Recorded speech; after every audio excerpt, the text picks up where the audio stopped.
sekali tentunya saya Zus Mahindra bisa kembali menyapa teman-teman ataupun pemirsa yang ada di rumah masih di program Musikropedia.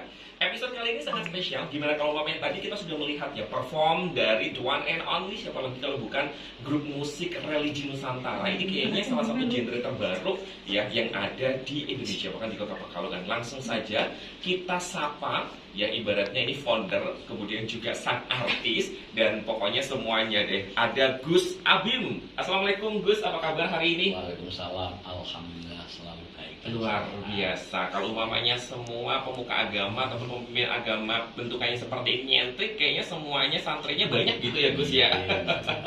Luar biasa sekali. Kalau umpamanya kita berbicara tentang ini, kita nggak membahas tentang dakwahnya, nanti membahas dakwahnya bersama Kementerian Agama ya Gus ya. Karena ini programnya musik, kita akan ngebahas tentang karya-karyanya dari Gus Abim nih pemirsa. Nah, kalau tadi sudah Aziz omongin bahwa di sini adalah musik religi Nusantara gitu. Ini kan cukup unik ya. Kalau umpamanya musik religi biasanya dikemas dengan etnik dan juga lain sebagainya. Tapi ini kayaknya ada terobosan terbaru yang diinisiasi ataupun yang direkreat sama Gus Abim gitu. Awal mulanya gimana Gus? Kalau umpamanya bisa diceritain atau di-share sama pemirsa yang ada di rumah, silakan. Ya, terima kasih semuanya dan khususnya dari TV Batik. Jadi awalnya terpanggil ya. Jadi kami itu terpanggil panggilan hati, jadi sulit untuk mencari alasan. Panggilan hati bahwa sejak tahun 2023 ini 1 Januari tepatnya kami memulai untuk meliris lagu-lagu, termasuk sudah ngarang, termasuk sampai genrenya semua, dan alhamdulillah sampai hari ini sudah kami ciptakan ada lebih kurang 170 lagu. Oh wow, amazing ya, 170. Itu dalam kurun waktu berapa lama tuh Gus? 8 bulan. 8 bulan. Ini harusnya masuk ke rekor muri ya. Amin. Gimana, sudah ada pemikiran untuk dimasukkan ataupun didaftarkan ke rekor muri gitu dalam penciptaan lagu? Dalam kurun waktu range 8 bulan bisa menciptakan karya sampai 180 itu cukup rekor loh Gus. Mungkin unik ya. Unik, iya betul banget. Nah, kalau mamanya berarti ini tuh berasal dari keresahan atau mungkin otodidak, refleks atau gimana Gus? Sebenarnya berangkat dari perjalanan hidup, Pak. Perjalanan hidup ini agak luar aja ya Gus ya, kalau berbicara salah perjalanan satu hidup. contoh kami karang lagu judulnya Mahkota Sejati. Mahkota Sejati. Kami merasa hidup saya sukses. Masya Entah Allah. ukurannya sukses seperti apa, itu adalah kata hati saya. Betul.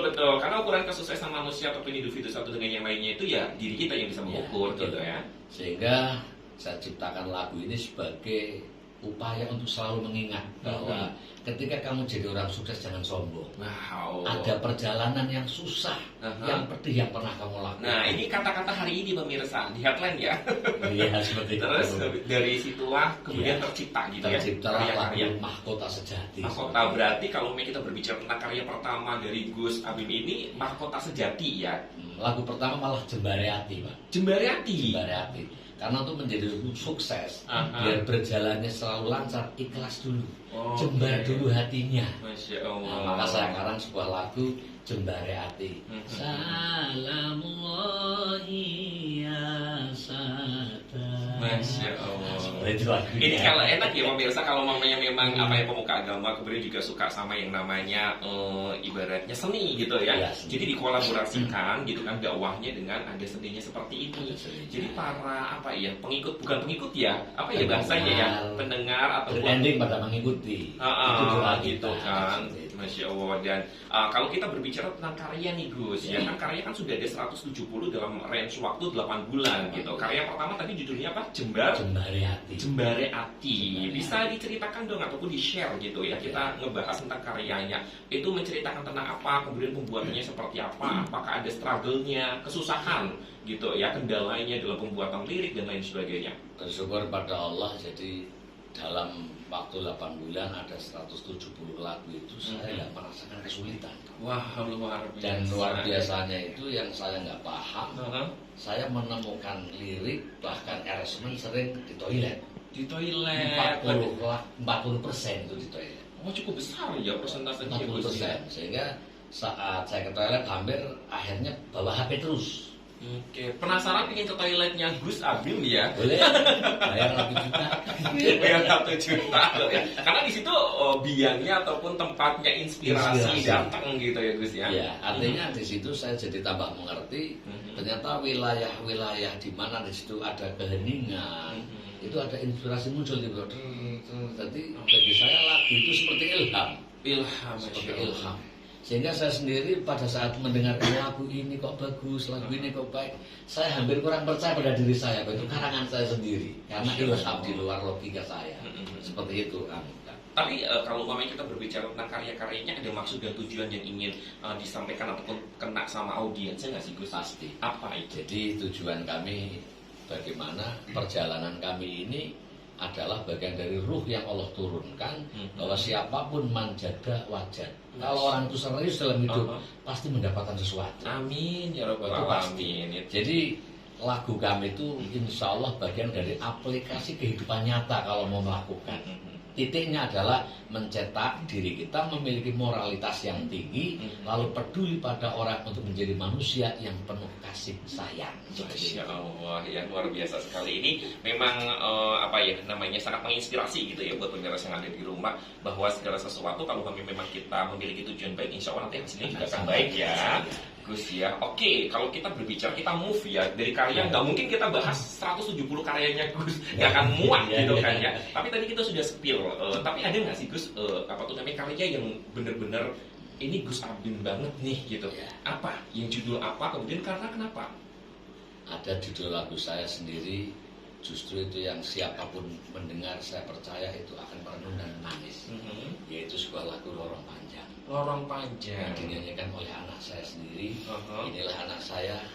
Sini Masya Allah. Ini adalah salah satu putri dari Gus Abim ya buat pemirsa yang ada di rumah ya. Usia 11 tahun. Usia 11 tahun. Kebetulan masa itu suaranya belum bagus. Tapi saya sampaikan, Duk, manjada wajan. Yang penting serius saja. Nanti Allah yang akan merubah hidupmu. Tiba-tiba dalam waktu tidak ada 1 menit banyak saksi, tiba-tiba suara bagus sendiri. Gus, mau dong Aziz kayak gituin juga dong Gus. Ada tirakatnya. Ada tirakatnya ya. Bayar 1 Avanza cukup nggak Gus? Cukup ya. Cukup tenggelam di laut 1 bulan. Ya udah deh, kameramen saya saja kalau bisa mengundurkan diri. Terus. Ini benar-benar ya luar biasa. Jadi lagu Lorong Panjang ini menceritakan tentang bahwa hidup ini memerlukan proses yang harus sabar dan ikhlas. Jalani saja, nggak usah mikir hasil. Itulah lagu Lorong Panjang. Dan kami merasa masa itu perjuangan saya nggak ada teman soalnya. Saya mondok sendiri, ya. Saya berguru tauhid sendiri. Bahkan bangun pondok sini pun saya dibawa oleh diri saya sendiri. Rata-rata nggak ada yang dukung, keluarga nggak mampu, sehingga terus saya berjalan. Sehingga ada lagu di situ, liriknya adalah bahwa dedaunan melambai. Saya lihat daun-daun di pinggir jalan seakan-akan menasehati saya. Teruslah berjuang. Mungkin Epa ya namanya ya. Aufa bisa dong di nyanyiin refnya aja di 1 bait gitu. Ya, yang coba. Sepi boleh. Oke, silakan. 1, 2, 3. Sepi telah membangunkan aku, berjalan dengan waktu. Luar biasa, tepuk tangan dong. Itu pemirsa FYI ya, di sini banyak penontonnya. Tapi ini nggak bayaran ya. Luar biasa ya Gus ya, suaranya sangat merdu sekali ya. Padahal umurnya masih belia ya, 11 tahun. Jadi masih belajar lagi Pak, sambil mematangkan suara ya. Siap untuk go internasional? Siap dong. Siapnya harus mantap dong. Ini iya benar banget ya. Tapi kalau boleh tahu, kalau tadi kita sudah ngobrolin tentang karya gitu kan, kemudian awal mula terjun di entertain ya, mesti belantikan musik gitu ya Indonesia. Kemudian ini kayaknya ada project juga ya Gus ya dalam waktu dekat ini. Di-share dong untuk pemirsa yang ada di rumah, project apa sih? Ya.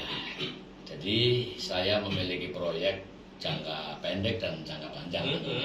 Di di proyek jangka pendek ini saya akan bikin konser-konser di seluruh Indonesia. Wow, Ya. ini kita warga Kota Pekalongan wajib bangga Wajib ya. banget dan wajib tahu. Wajib tahu, Iya. betul sekali. Dan untuk pertama kami buat konser besok di tanggal 18 November, tepatnya malam minggu di Dupan Hall, Pekalongan. Luar biasa. Ya. Siapapun boleh mengikuti itu di sana. Ya. Katanya juga target tiketingnya ada 2.000 dan ini sudah soal 1.500 ya, Gus ya. Alhamdulillah sudah Luar sampai biasa, tepuk tangan sekali lagi dong. Ini luar biasa ya pemirsa ya. Tadi juga sempat ngobrol-ngobrol sama pengurus, itu cukup speechless gitu kan ya. Ternyata target tiketingnya adalah 2.000, kemudian ini udah soal 1.500 pemirsa.